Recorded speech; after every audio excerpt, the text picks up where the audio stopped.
چھوڑے مجھے، اس نے سرسراتے ہوئے لہجے میں کہا۔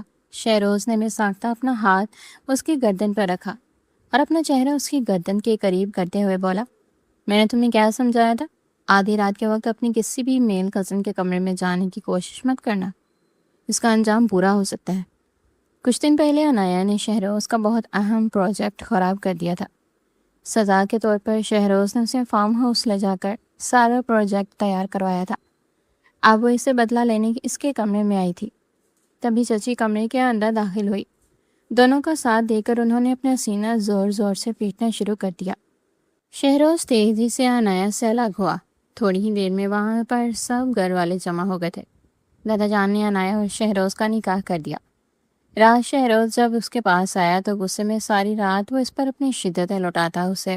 شہروز اپنے آفس کے ایک انتہائی اہم اور ہائی پروفائل پروجیکٹ پر مکمل توجہ سے کام کر رہا تھا۔ اس کی چوڑی پیشانی پر بے شمار بل پڑے ہوئے تھے، کیونکہ یہ پروجیکٹ پہلے ہی کچھ تکنیکی مسائل اور لاپرواہیوں کی وجہ سے بہت زیادہ ڈیلے ہو چکا تھا، اور آج اس نے اپنے تمام باقی کام جلد از جلد مکمل کرنے کے بعد خصوصی طور پر اس کے لیے وقت نکالا تھا۔ اسے آخری فنیشنگ ٹچ دینے کے بعد وہ سکون کا سانس لے کر لیپ ٹاپ اٹھانے ہی لگا تھا کہ اچانک ہوا میں تیرتی ہوئی کیچڑ سے لت پت ایک وال سیدھی اس کا مہنگے لیپ ٹاپ پر آ کر گری اور وہ میز پر پھسلتا ہوا نیچے زمین بوس ہو گیا۔ لمحے کے ہزاروں حصے میں اس کی سکرین کے کرچی کرچی ہو کر پرخچے اڑ گئے، اور شہروز کی گھنٹوں کی سخت محنت، تمام ڈیٹا اور فائلز پل بھر میں ہی غارت ہو کر رہ گئی۔ ابھی تھوڑی ہی دیر میں اس نے اپنے فارم ہاؤس کی میٹنگ ہال میں ہی ملک کے بڑے ڈیلرز کے ساتھ ایک انتہائی اہم میٹنگ رکھی ہوئی تھی، جن کے سامنے اس نے یہ پورا پروجیکٹ پریزنٹ کرنا تھا۔ اس ناگہانی آفت پر اس نے بے ساختہ اپنی پیشانی کو سختی سے مسلا اور اپنے اندر کسی آتش فشاں کی طرح اٹھتے ہوئے شدید لاوے پر ضبط قائم کرنے کی کوشش کی۔ اس نے فوراً غضبناک نگاہیں چاروں طرف گھمائیں، لیکن دور دور تک اسے کوئی انسان نظر نہ آیا۔ تاہم فارم ہاؤس کے بیرونی مکینیکل گیٹ کی طرف سے کافی شور و غل کی آوازیں آ رہی تھیں، اور یوں لگ رہا تھا جیسے کوئی گارڈ انکل سے شدید بحث و تکرار کر رہا ہو۔ اگلے ہی سیکنڈ میں شہروز کا تیز دماغ پوری کہانی اچھی طرح سمجھ گیا کہ یہ تباہ کن کارنامہ کسی اور کا نہیں بلکہ اس کی حد سے زیادہ نالائق، بے وقوف اور کم عقل کزن کا ہی ہو سکتا ہے۔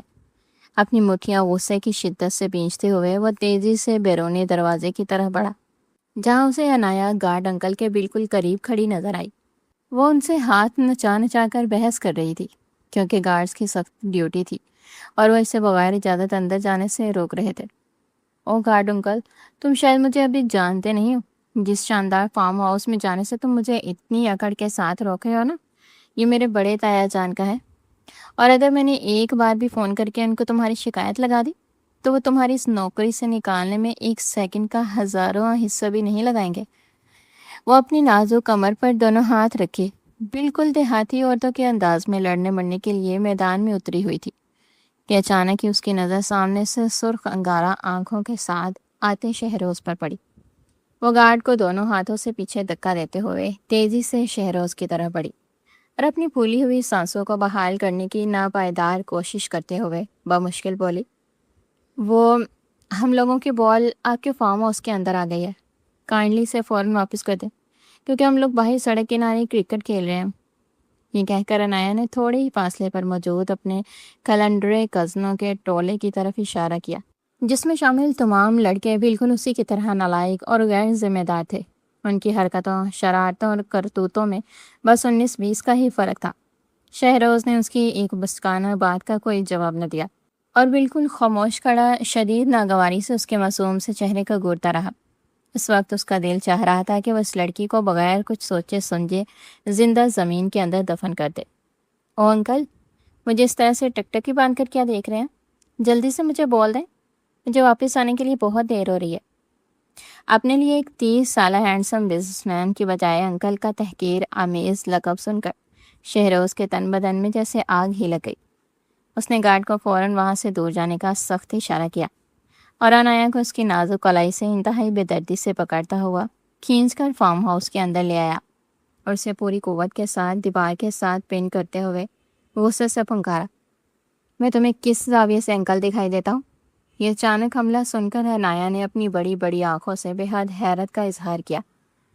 ارے آپ نے تو میرے مذاق کو حد سے زیادہ سیریس لے لیا ہے، میں تو بس ویسے ہی ایک ہلکا پھلکا جوک ماری تھی۔ اس نے اپنے خوف کو چھپاتے ہوئے مسکرانے کی ناکام کوشش کی، لیکن اس کا چہرہ مسکرا بھی نہیں سکا تھا۔ اب اسے دھیرے دھیرے اندازہ ہو رہا تھا کہ کچھ بہت غلط ہو چکا ہے، کیونکہ شہروز کو آج سے پہلے اس نے کبھی اس قدر خشمگین اور درندہ صفت غصے میں نہیں دیکھا تھا۔ وہ سرخ گارا آنکھیں اور پھر سختی سے بھینچے ہوئے لب دیکھ کر عنایہ کو اپنی روح اپنے قدموں کے راستے نکلتی ہوئی محسوس ہوئی۔ وہ اپنے دل ہی دل میں اس بدقسمت لمحے کو کوس رہی تھی جب اس نے بول مانگنے کے لیے خود شہروز کے پاس جانے کا سر پھیرا فیصلہ کیا تھا۔ آپ پلیز مجھے اس بھیانک طریقے سے دیکھنا بند کریں، آپ کو دیکھ کر میرے دل کو کچھ عجیب سا ہونے لگا ہے۔ عنایہ نے اپنے ہاتھ کو شہروز کی لوہے جیسے گرفت سے آزاد کروانے کی شدید کوشش کی، تو شہروز کی گرفت ڈھیلی ہونے کے بجائے پہلے سے بھی زیادہ سخت اور تکلیف دہ ہو گئی۔ شہروز سر، مجھے واقعی بہت درد ہو رہا ہے۔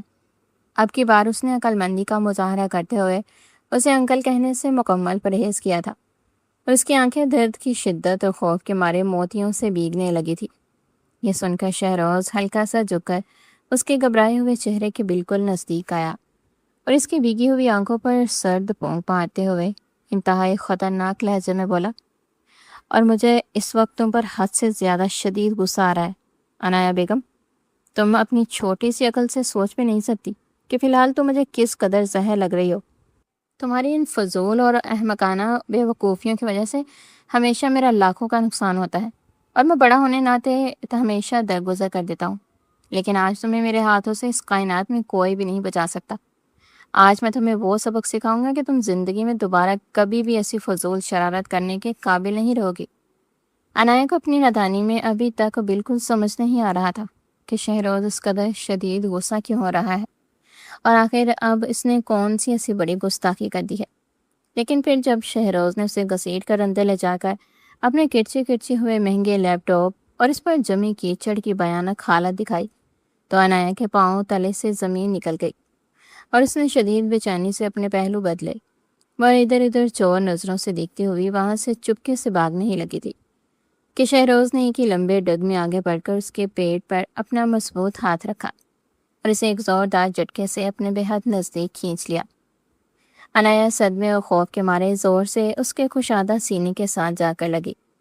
شہروز کے ہاتھ اس وقت اس کی تیز ہوتی دھڑکنوں کے بالکل اوپر موجود تھے۔ عنایہ کی تو سانسیں خوف اور غربت کے احساس سے بے ترتیب ہونے لگی تھی، لیکن شہروز اس کے ان تمام جذبات و احساس سے مکمل طور پر بے نیاز اور انجان بنا اس کے نازک کان کے قریب جھکتا ہوا خون خوار لہجے میں غرایا، دوبارہ یہاں سے ایک قدم بھی بھاگنے کی کوشش مت کرنا، ورنہ یاد رکھنا کہ میں تمہیں زندگی بھر کے لیے کبھی چلنے کے قابل نہیں چھوڑوں گا۔ یہ حتمی الفاظ کہہ کر شہروز اسے زبردستی فارم ہاؤس کے اندرونی ہال کی طرف لے گیا اور ایک سائڈ روم کا دروازہ کھول کر عنایہ کو اندر دھکیل کر باہر سے لاک کر دیا۔ تھوڑی ہی دیر بعد دانیال عنایہ کی تلاش میں فارم ہاؤس کے اندر آیا تو شہروز نے کیچڑ میں لت پت بال اس کے حوالے کر دی اور انتہائی سرد لہجے میں یہ کہہ کر اسے واپس بھیج دیا کہ عنایہ اس وقت میرا ایک انتہائی امپورٹنٹ کام کر رہی ہے، وہ شام کو میرے ساتھ ہی گاڑی میں حویلی واپس آئے گی۔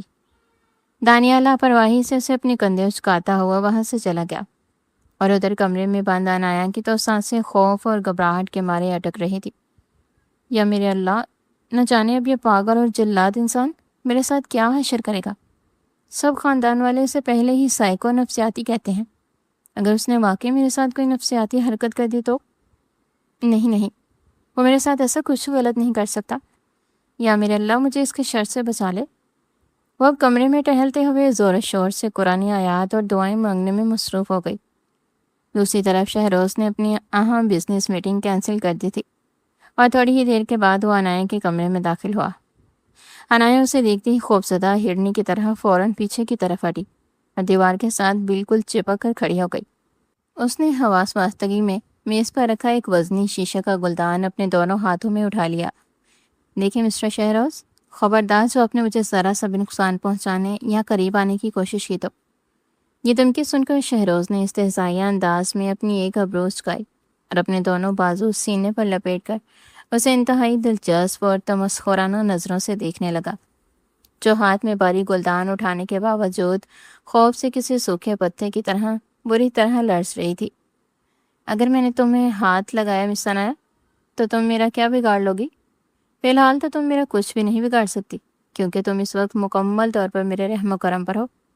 اور ویسے بھی تم بالکل فکر مت کرو، میرا معیار اور سٹینڈرڈ اتنا بھی نیچے نہیں گرا ہے کہ میں تم جیسی لڑکی کو ہاتھ بھی لگاؤں گا۔ تم نے میری جو اہم فائل اور محنت برباد کی ہے، اب تم چپ چاپ بیٹھ کر اسی فائل کو دوبارہ آئی پیڈ پر ریکریٹ کرو گی۔ اس کے لیے چاہے تمہیں مسلسل 8 گھنٹے ہی کیوں نہ لگے۔ جب تک تمہارا یہ کام مکمل نہیں ہوگا تم اس کمرے سے 1 انچ بھی باہر نہیں نکل سکتی۔ اور اگر رات 12 بجے سے پہلے تک تم نے یہ کام مکمل نہیں کیا تو یاد رکھنا کہ اگلا پورا دن بھی تمہیں اسی بند کمرے میں ہی گزارنا پڑے گا۔ شہروز نے یہ حتمی حکم سنا کر اس کے سامنے اپنا آئی پیڈ رکھ دیا۔ کام بنیادی طور پر اتنا مشکل نہیں تھا، لیکن اس کو دوبارہ ٹائپ اور ڈیزائن کرنے کے لیے شدید محنت اور توجہ درکار تھی۔ شہروز نے اسے تمام ٹیکنیکل پوائنٹس اور پیٹرن سمجھا دیے۔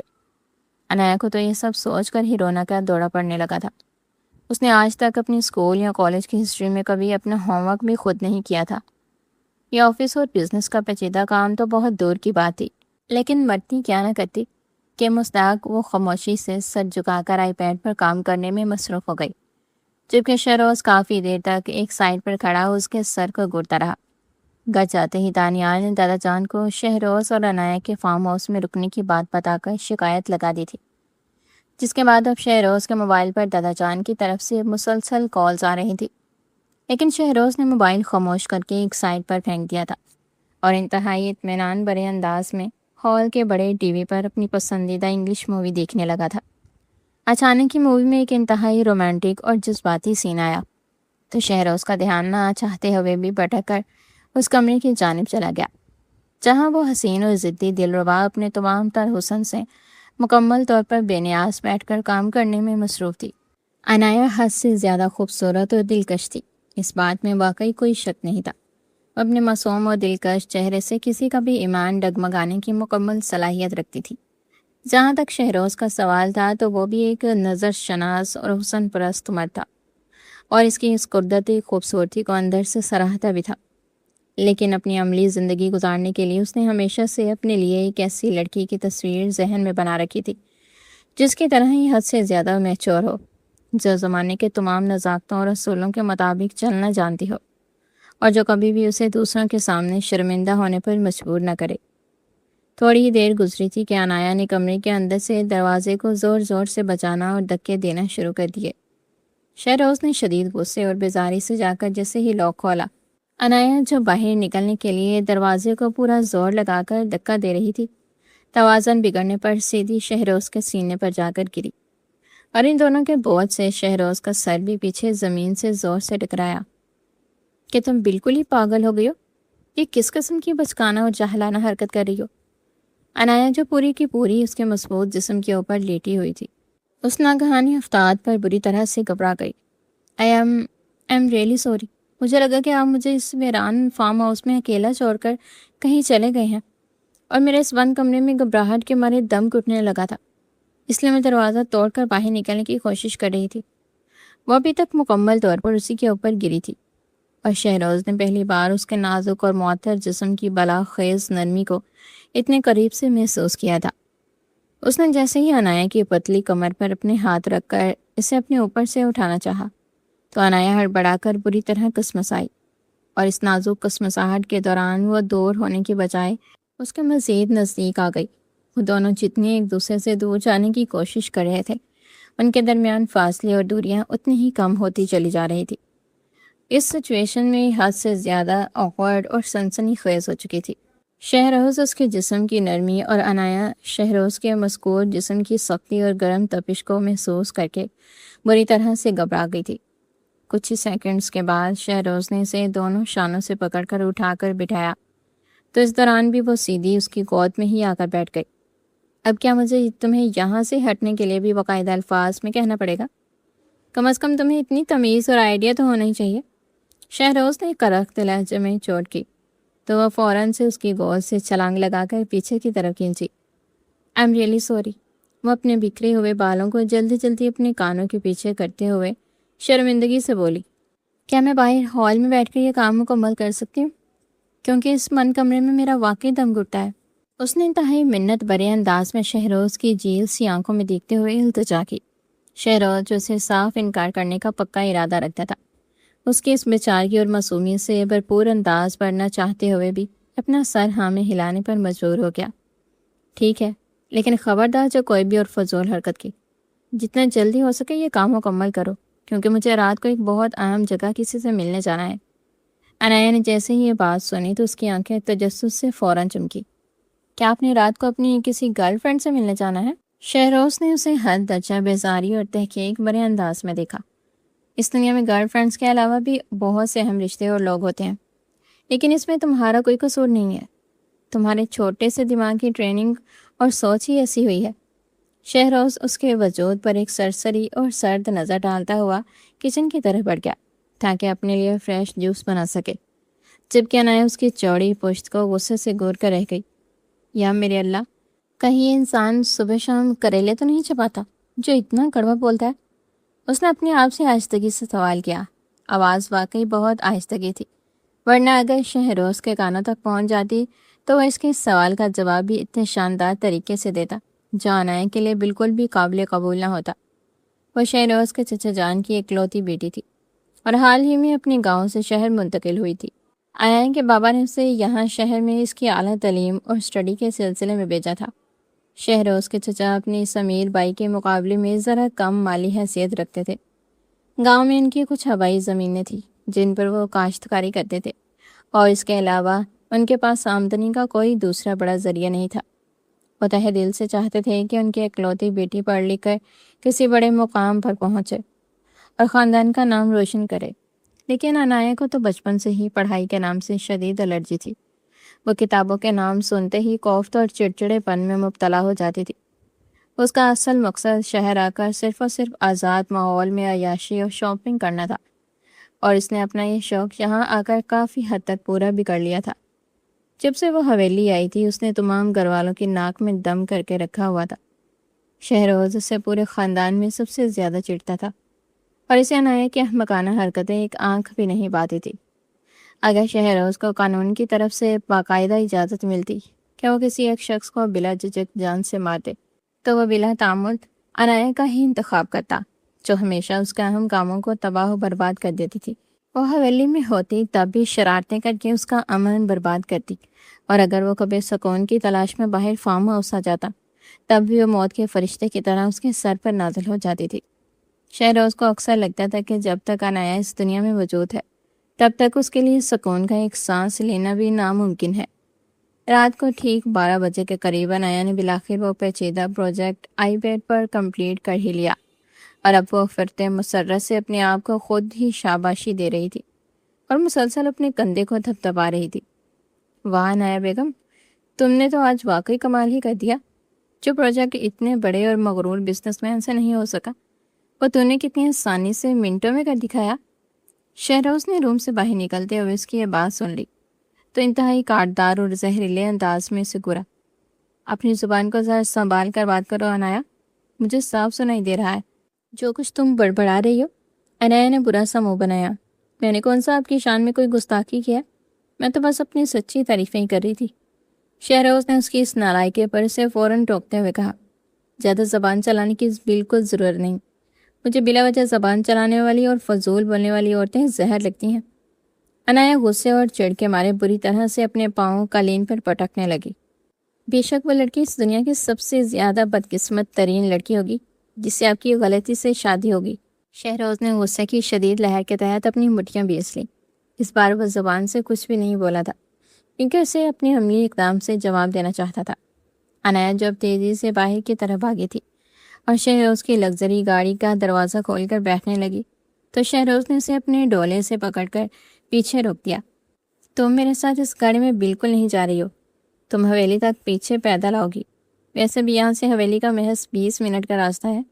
عنایا نے یہ ظلم سن کر حیرت سے آنکھیں پھاڑی۔ اسے اپنے کانوں پر یقین ہی نہیں آ رہا تھا۔ آپ میرے ساتھ مذاق کر رہے ہیں نا؟ شہروز نے بے نیازی سے اپنے کندھے جھکاتے ہوئے نفی میں گردن ہلائی۔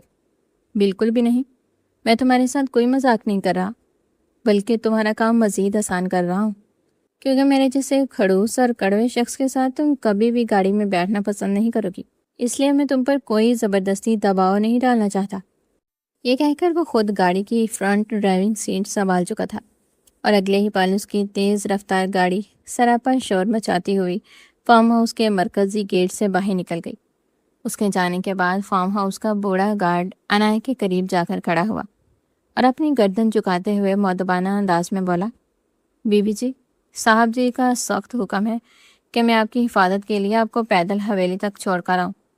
یہ سن کر عنایہ نے گارڈ کو جلادانہ انداز میں گرا، مجھے حویلی پہنچانے سے 1000 گنا بہتر ہے کہ تم اپنے اس ظالم صاحب جی کو سیدھا اللہ میاں کے پاس پہنچا دو، تاکہ ہم تمام گھر والوں کی اس جلاد سے ہمیشہ کے لیے جان چھوٹ جائے۔ یہ کہہ کر وہ اپنے ضبط کیے ہوئے آنسو پیتی ہوئی تیزی سے بیرونی دروازے سے باہر سڑک کی طرف نکلی۔ گارڈ بھی خاموشی سے دم چلے کی طرح اس کے پیچھے پیچھے چلنے لگا۔ اگر تم دوبارہ سے میرے پیچھے ایک قدم بھی آئے تو میں تمہیں اس گہری کھائی میں دھکا دے دوں گی۔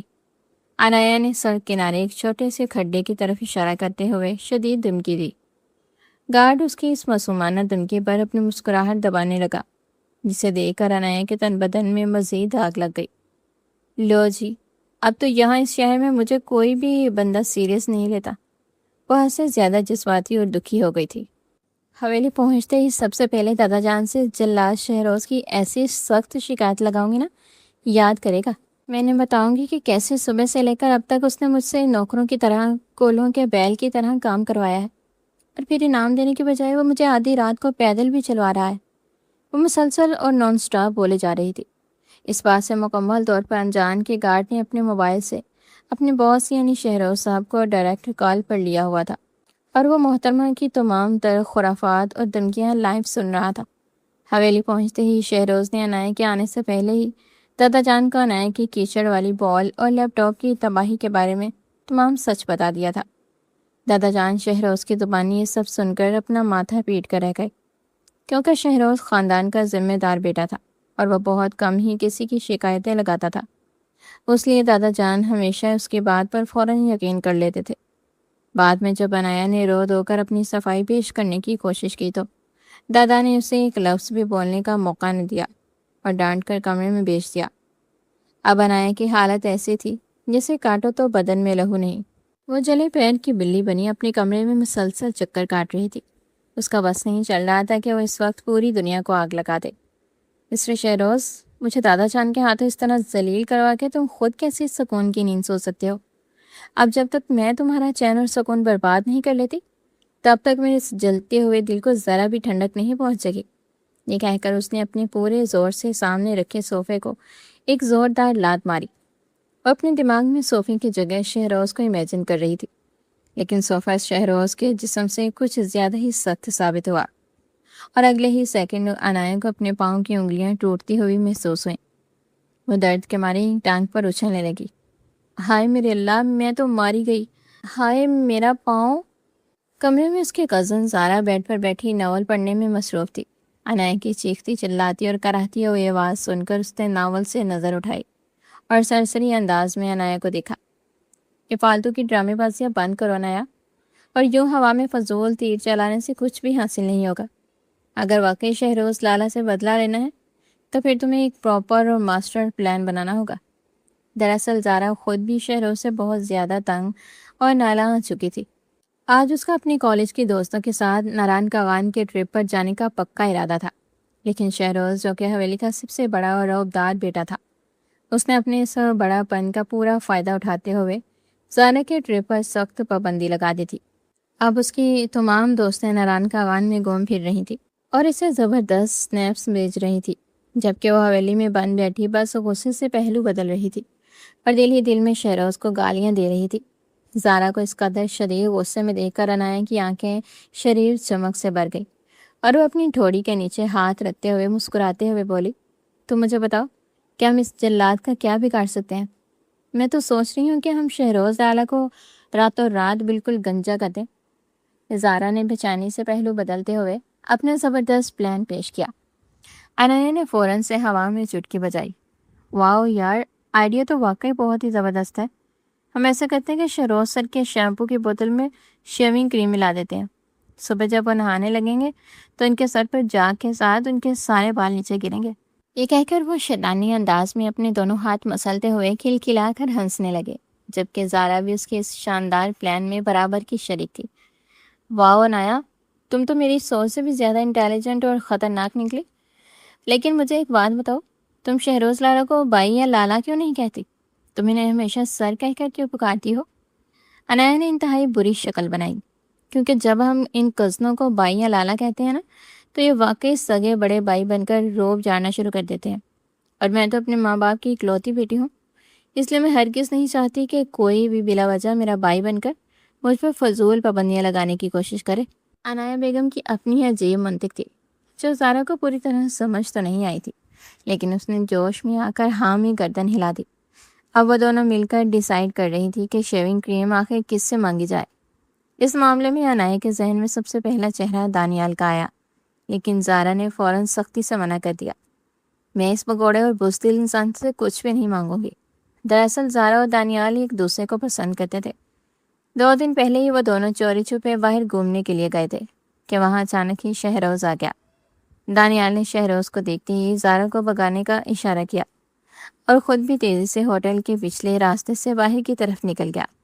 اسے لگ رہا تھا کہ زارا بھی اس کے پیچھے پیچھے بھاگ رہی ہے، مگر زارا خوف کے مارے اپنی جگہ پر ہینگ ہو گئی تھی اور شہروز کی عقابی نظروں میں آ گئی تھی، جس کی وجہ سے حویلی میں اس کی اچھی خاصی عزت افزائی ہوئی تھی۔ زارا بعد میں دانیال کا نام بھی نہیں لے سکی تھی، کیونکہ اس میں بھی اسی کو ہی تانے سننے کو ملتے۔ اس نے بس یہ کام کیا تھا کہ وہ دانیال سے شدید ناراض ہو گئی تھی اور خود سے وعدہ کیا تھا کہ چاہے کچھ بھی ہو جائے اور دوبارہ کبھی اس شخص سے بات نہیں کرے گی۔ ابھی عنایہ نے اسے تسلی دی اور اس کے کندھے کو تھپ تھپاتے ہوئے بولی، ٹھیک ہے، تم بالکل بے فکر ہو جاؤ اور یہ کام مجھ پر چھوڑ دو، اب میں دانیال سے خود نپٹتی ہوں۔ اس نے دانیال کے کمرے کا دروازہ بجایا تو دوسری طرف سے کافی دیر تک کوئی جواب موصول نہ ہوا۔ اب اس نے باقاعدہ طور پر دانیال کے کمرے کا لکڑی کا دروازہ زور زور سے پیٹنا شروع کر دیا۔ دانیال ہڑبڑاتے ہوئے باہر نکلا، لیکن سامنے ہی عنایہ کو کھڑا دے کر اس کے ماتھے پر بل پڑ گئے۔ اب تمہارے چھوٹے سے دماغ میں کون سی نئی شیطانی چڑھ گئی ہے؟ اس نے اپنی جمائی روکتے ہوئے بمشکل سوال کیا۔ دراصل عنایہ نے اسے ایک انتہائی گہری نیند سے جگایا تھا۔ دراصل مجھے تمہاری شیونگ کریم چاہیے۔ عنایہ نے انتہائی معصومیت سے اپنی آنکھیں ٹمٹمائیں تو دانیال بری طرح سے گڑبڑا گیا۔ کیا مطلب ہے تمہارا؟ شیونگ کریم کا تم کیا کرو گی؟ اس نے بے ساختہ خوف سے تھوک نکلتے ہوئے سوال پوچھا۔ یہ میں اپنے لیے نہیں بلکہ تمہاری محبوبہ یعنی زارا کے لیے مانگ رہی ہوں۔ دانیال کی چھٹی حس نے فوراً کچھ بہت غلط ہونے کا اشارہ دیا۔ زارا نے شیونگ کریم کا کیا کرنا ہے؟ اس نے تو انتہائی مشکوک انداز میں عنایہ کو گھورتے ہوئے کہا۔ تو وہ اپنے کندھے جھکاتے ہوئے نارمل سے انداز میں بولی، لڑکیوں کے 100 پرسنل کام ہوتے ہیں، تمہیں کیا پتا؟ یہ سن کر دانیال نے فوراً سے اپنی آنکھیں بند کی اور اپنے ہاتھ زور زور سے نفی میں ہلاتے ہوئے بولا، میرے ساتھ اس طرح کی گندی اور فضول باتیں بالکل مت کرو، ورنہ میں ابھی جا کر دادی جان سے تمہاری شکایت لگا دوں گا۔ رکو، میں ابھی تھوڑی ہی دیر میں اندر سے شیونگ کریم لے کر آتا ہوں، اور مہربانی کرنا کہ اس کو چھپا کر لے کر جانا اور پورے گھر کے سامنے اس کا ڈنڈورا مت پیٹنا۔ وہ اسے بڑی بوڑھی عورتوں کی طرح سمجھا رہا تھا۔ عنایہ ہاتھوں میں وہ شیونگ کریم اٹھائے اچھلتی کودتی ہوئی دوبارہ سے اپنے کمرے کی طرح واپس آ گئی۔ زارا پہلے ہی تیار کھڑی تھی۔ اس نے ڈاکوؤں کی طرح نقاب کیا ہوا تھا اور اپنے چہرے کو چھپایا ہوا تھا۔ عنایہ کی زور سے ہنسی نکل گئی تھی۔ یا میرے اللہ، ہم چوری کرنے نہیں جا رہے، خدا کا واسطہ ہی اتارو۔ عنایہ نے اس کا مذاق بناتے ہوئے کہا، نہیں، میں نہیں چاہتی کہ شہروز لالا ہم کو پکڑ لے۔ زارا نے صاف انکار کر دیا تھا۔ وہ دونوں دبے پاؤں شہروز کے کمرے میں داخل ہوئی تھی۔ عنایہ نے زارا کو باہر رکنے کے لیے کہا تھا اور خود واش روم میں داخل ہو گئی تھی، لیکن وہ زارا ہی کیا جو ایک جگہ پر ٹک کر کھڑی ہو جائے۔ اسے تو ویسے بھی آرام نہیں ملتا تھا۔ جب اس کی نظر شہروز کی الماری پر چمکتے ہوئے ایک شو پیس پر پڑی تو اس کی آنکھیں بھی چمکنے لگی تھی۔ اسے وہ ہرنی جیسا شو پیس بہت اچھا لگ رہا تھا۔ وہ اسے اٹھانے کے لیے آگے بڑھی ہی تھی کہ اس کا پاؤں اپنے ہی پانچے میں پھنس گیا تھا۔ اس سے پہلے کہ وہ کچھ سوچتی سمجھتی اس کو ٹھنڈا لگا اور وہ منہ کے بل ٹیبل پر جا کر گری تھی۔ وہاں پر جتنی بھی چیزیں پڑی ہوئی تھیں وہ زمین بوس ہو گئی تھی۔ شہروز بھی ہڑبڑاتے ہوئے اٹھ بیٹھا تھا۔ سامنے ہی ڈاکو کے روپ میں موجود عجیب و غریب شے کو دیکھ کر شہروز کا دل لمحہ بھر کے لیے تو رکا، اور پھر ہوش کی دنیا میں واپس آتے ہی وہ تیزی سے زارا کی طرح بڑھا اور اس کو گربان سے پکڑتے ہوئے جھنجھوڑتے ہوئے بولا، تم کون ہو اور تمہاری ہمت بھی کیسے ہوئی میرے کمرے میں داخل ہونے کی؟ ادھر عنایا جس نے شیمپو کی بوتل خالی کر دی تھی اور آدھے سے زیادہ اسے شیونگ کریم سے بھر دیا تھا، وہ واش روم میں کھڑی خوف سے تھر تھر کانپ رہی تھی، کیونکہ اسے پتا تھا کہ زارا سے حساب کتاب برابر کرنے کے بعد وہ اس کی جانب ہی آئے گا۔ اور ادھر زارا کی سٹی گم ہو گئی تھی۔ شہروز لالا اس نے یہ کہنے کی کوشش کی، لیکن آواز اس کے گلے میں جا کر پھنس گئی تھی۔ بولو۔ شہروز نے ایک جھٹکے سے اس کے چہرے کے اوپر سے نقاب ہٹایا تو سامنے چور کے بجائے زارا کا چہرہ تھا۔ کسی نہ کسی حد تک اسے کہانی سمجھ میں آ چکی تھی۔ تم یہاں پر کیا کر رہی ہو؟ وہ حلقے بل داڑا تو خوف سے آنکھیں بند کرتے ہوئے بولی، وہ مجھے عنایا یہاں پر لائی تھی، اس نے کہا تھا کہ وہ آپ کے شیمپو میں شیونگ کریم ملا کر آپ سے بدلہ لے گی۔ عنایا جو کہ واش روم میں کھڑی ہے سب کچھ سن رہی تھی، اس نے بے بسی سے اپنی آنکھیں بند کر لی تھی۔ اسے اسی طرح کے ہی لمحات سے ڈر لگتا تھا اور اپنے دوستوں کی غداری سے خوف محسوس ہوتا تھا۔ آج اس کے ساتھ خوف حقیقت میں بدل گیا تھا۔ یا میرا اللہ، یہ دن دیکھنے سے پہلے میں مر کیوں نہیں گئی؟ اس نے ڈرامائی انداز میں اپنے سینے پر ہاتھ رکھتے ہوئے کہا، تو جواب شہروز کی طرف سے آیا تھا، کیونکہ تمہیں میں نے اپنے ہاتھوں سے مارنا ہے، صرف میں ہی ہوں جو تمہیں اس دنیا سے رخصت کرے گا۔ اور اس کا بازو غصے سے دبوچتے ہوئے بولا۔ اس کے ساتھ ہی اس نے زارا کو کمرے سے باہر نکلنے کا اشارہ کیا تھا۔ اب وہ دونوں کمرے میں بالکل اکیلے تھے۔ شہروز نے اسے زور سے واش روم کی دیوار کے ساتھ پن کر دیا تھا۔ اس نے اپنے اور عنایا کے درمیان فاصلہ بھی ختم کر دیا تھا۔ عنایا اس کی قربت کو محسوس کر کے کسی بن پانی مچھلی کی طرح تڑپنے لگی تھی۔ یہ آپ کیا کر رہے ہیں؟ چھوڑے مجھے، اس نے سر چراتے ہوئے لہجے میں کہا۔ شہروز نے بے ساختہ اپنا ایک ہاتھ اس کے گردن پر رکھا اور اپنا چہرہ اس کی گردن کے قریب کرتے ہوئے بولا، میں نے تمہیں کیا سمجھایا تھا؟ آدھی رات کے وقت اپنی کسی بھی میل کزن کے کمرے میں جانے کی کوشش مت کرنا، اس کا انجام برا ہو سکتا ہے۔ وہ عجیب و غریب لہجے میں بولتا اس کی روح کو فنا کر گیا تھا۔ اس کا ایک ہاتھ عنایا کی کمر پر حرکت کر رہا تھا، جبکہ دوسرا ہاتھ عنایا کی بازو کو مضبوطی سے تھامے ہوئے تھا۔ آپ پلیز مجھ سے دور رہ کر بات کریں، ورنہ میں چیخ چیخ کر سب لوگوں کو اکٹھا کر لوں گی، اور اچھا تو کیا ہوگا، تم پر کوئی بھی یقین نہیں کرے گا۔ اس سے پہلے کہ وہ مزید کچھ کہتا، کمرے کا دروازہ ایک زوردار آواز سے کھولا تھا۔ زارا کی چچی کمرے کے اندر داخل ہوئی تھی، لیکن واش روم سے نظر آنے والے منظر کو دیکھ کر ہائے میرے اللہ، یہ میں نے کیا دیکھ لیا، انہوں نے اپنا سینہ زور زور سے پیٹنا شروع کر دیا تھا۔ شہروز تیزی سے عنایا سے الگ ہوا تھا اور ادھر عنایا کی آنکھیں بھی آنسوں سے بھری ہوئی تھی۔ تھوڑی دیر میں وہاں پر سب گھر والے جمع ہو گئے تھے۔ دادا جان کے پاس اچھا موقع تھا کہ وہ عنایا اور شہروز کا نکاح پڑھا دیں، کیونکہ ان کی ہمیشہ سے ہی یہی خواہش تھی، لیکن وہ جانتے تھے کہ شہروز کبھی بھی راضی نہیں ہوگا، اس لیے وہ بات کرنے سے گریز کرتے تھے۔ اب جب انہیں موقع بھی مل گیا تھا تو وہ یہ سب کچھ اپنے ہاتھوں سے نکلنے کی اجازت نہیں دے سکتے تھے۔ جہاں تک چچی کی باتوں کا سوال تھا تو دادا جان جانتے تھے کہ ان میں کم ہی سچائی ہوگی اور انہیں اپنے پوتے اور پوتی دونوں پر ہی بھروسہ تھا، مگر اس کے ساتھ ساتھ وہ یہ بھی چاہتے تھے کہ وہ دونوں ایک ہو جائیں۔ زارا نے بھی صفائی دینے کی کوشش کی تھی اور شہروز وہ تو ہتھے سے ہی اکھڑ گیا تھا، لیکن پھر جب شہروز کی ماں نے اسے دھمکی دی کہ کل کو تمہاری بہن کے ساتھ بھی ایسا ہی ہوگا تو تم کیا کرو گے، یہ سن کر شہروز بس ان کے چہرے کو گھور کر رہ گیا تھا۔ وہ یہ نکاح نہیں کرنا چاہتا تھا، لیکن دادا جان نے اسی وقت ہی مولوی کا بندوبست بھی کیا اور زبردستی عنایا اور شہروز کا نکاح پڑھا دیا تھا۔ عنایا کو تو لگ رہا تھا کہ کسی نے اسے جینے کا حق چھین لیا ہو۔ وہ جو تھوڑی دیر پہلے تک آزاد تھی اور ہر فیصلہ اپنی مرضی سے کرتی تھی، اب ایک ایسے شخص کے ماتحت ہو گئی تھی جسے وہ اپنے سب سے بڑا دشمن تصور کرتی تھی۔ نکاح کے بعد عنایا نے صرف ایک بار نظریں اٹھا کر شہروز کو دیکھا تھا، وہ پہلے سے ہی اسے دیکھ رہا تھا۔ عنایا نے تیزی سے اپنی نظریں جھکا لی تھی، کیونکہ شہروز کی آنکھوں میں ایک عجیب سی تپش تھی۔ اسے اپنا پورا وجود جھلستا ہوا محسوس ہونے لگا تھا۔ اگلے کچھ ہی دنوں میں ان کے نکاح کی خبر پورے خاندان میں پھیل گئی تھی۔ سب لوگ حیران ہو رہے تھے کہ بھلا شہروز کی ایسی کون سی مجبوری آ گئی تھی جس نے عنایا سے شادی کی۔ جب عنایا یہ سب سنتی تو اس کا دل کٹ کر رہ جاتا، اور ادھر اس کے بابا کو بھی ٹینشن ہونے لگی تھی، تو انہوں نے دادا جان سے رخصتی کی بات کر لی تھی۔ دادا نے بھی اپنے بیٹے کے فیصلے پر مہر لگا دی تھی، اور پھر یوں عنایا اور شہروز کی رخصتی بھی ہوئی تھی۔ یہ کوئی معمولی ایونٹ نہیں تھا، بلکہ پورے خاندان کو ہی وہاں پر دعوت دی گئی تھی۔ عنایا بھی پارلر سے تیار ہو کر آ گئی تھی اور اب شہروز کے ساتھ سٹیج پر بیٹھی ہوئی تھی۔ اس کا پورا وجود خوف اور شرم کی وجہ سے لرز رہا تھا۔